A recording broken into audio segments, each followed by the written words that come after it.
Well, first of all, Panda, thanks for having me. And wow, what a day, huh?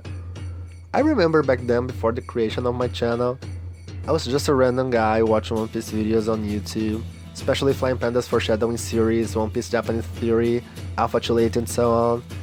And I remember how amazed I was after watching the theory about Sanji being the prince.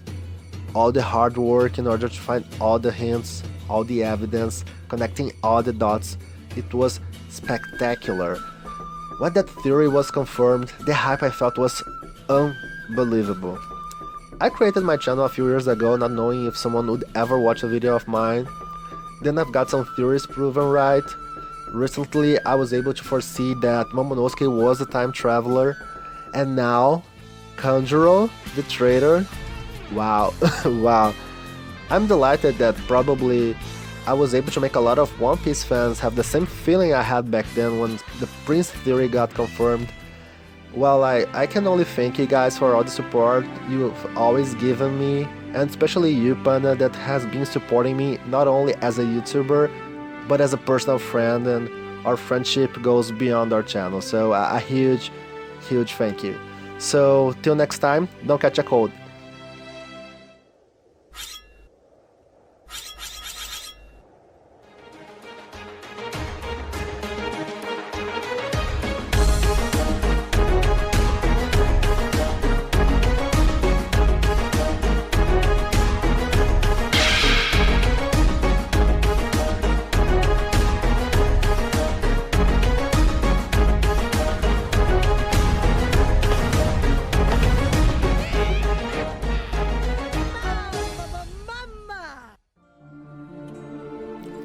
Theory confirmed, Kurozumi Otama's dark past revealed. Hi everyone, Flying Panda. Before we begin, please click like on the video and subscribe if you haven't. Of course, join our Discord. Wow, Kurozumi Kanjuro. I started off 18 months before the review about the traitor is among the retainers, and it all started from the question, how does Orochi the Shogun know that Raizo was on Zou?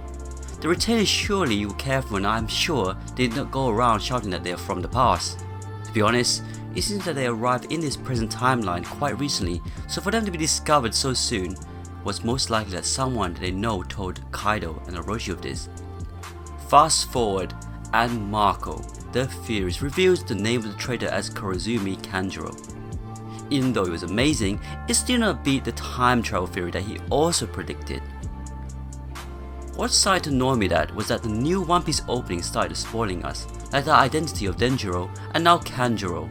For us manga readers to be spoiled by the anime does kinda suck, even though we did speak about Denjiro's hairline for months and he did save Hiyori, but anyways, let's look at the hints that made Kanjuro an obvious choice.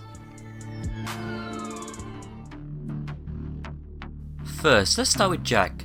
Jack learned two things from the traitor, how to get to Zou and the fact that Raizo was there.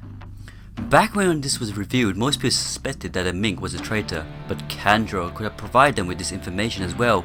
The samurai had a way of getting to Zou, probably in Urashi or Nekomamushi's Vivi card, and Kanjuro knew that Raizo ended up there. Add to this fact that his ability would enable him to send messages and the Vivi card using painted creatures. After he was captured by the Flamingo's men, he spent the next few weeks just sitting in a cell. He wasn't sent back to Kaido or anything. Kaido sent an army led by one of his top men to get Raizo, but he just let Joker hold on to Kanjuro, and no harm was done to him whatsoever. What's more even, when Kinemon found Kanjuro in the dump, he was completely calm about the whole situation and didn't care much about anything going on, as if expected Kinemon to be there to save him. He could be bailed at any time, but he decided not to.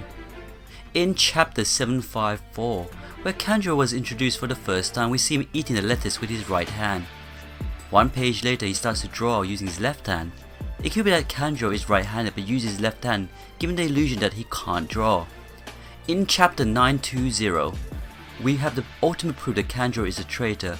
In the panel showing Kinemon and Co. landing on Wano 20 years later, we can see two small and horrible birds flying above them. Obviously, this was Kanjuro's doing and his means of communicating with Orochi. During the Dressrosa manhunt, Kanjuro has no bounty placed on him. Even someone like Viola and Robin got one.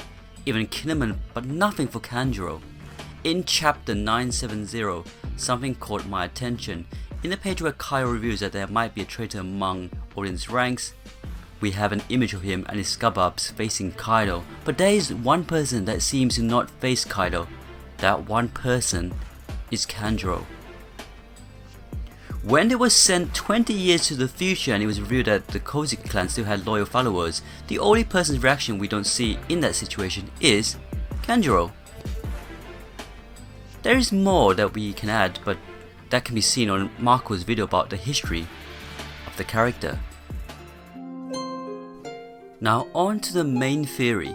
This theory I started a few months ago but didn't come around to finishing it, and with the reveal of Kanjuro's full name, it might be even more possible. A few generations ago, the Kurozumi family was one of the 6 most prominent families in Wano, with the leaders serving the Kozuki clan by ruling as daimyo over an unknown region. When the current shogun had not filed an heir, the 5 daimyo became the top candidates for the position. The heads of Kurozumi family proceeded to work towards gaining the shogunate by poisoning the other daimyo. However, his plans were foiled when the shogun suddenly filed an heir, Kozuki Sukiyaki. The Kurozumi's family plot was soon afterwards brought to light, and they lost all their powers and possession as their leader was sentenced to commit seppuku. In the following years, the remembered family members were hunted by lynch mobs and some were brutally killed. Everyone with the name Kurozumi was targeted regardless of having no involvement in the crime. Kanjuro's parents were killed as a result of this persecution. Both Orochi and Kanjuro were born in a world where they were hated because of their family's past. Over time they gained hatred to all the people of Wano, which extended to all those who had nothing to do with their suffering. Orochi is similar to Doflamingo, as their families were once nobles until the actions of their predecessors caused them to be prosecuted by civilians since childhood and forced to live in squalor. This caused them both to become hateful towards innocent people and drove them to rise to royal statuses so they could take their revenge. The hatred for Wano will not go on, but like all villains, I do not believe they are pure evil, and we've seen it countless of times. Then it goes to my theory. What if there was one more Kurozumi, and this Kurozumi would be accepted by the people and loved by the people? Would that change everything? Here enters O-tama, the girl from the regional Kuri in Wano country. Since her introduction, we learn a lot about her connections with Ace, and some even speculate that she is also Hiyori, which is confirmed not to be the case. What is the importance of her now? She has no problem being casual with her hair, Kozuki Momonosuke calling him Momo, even Tankuyama Hititsu as Tama's master.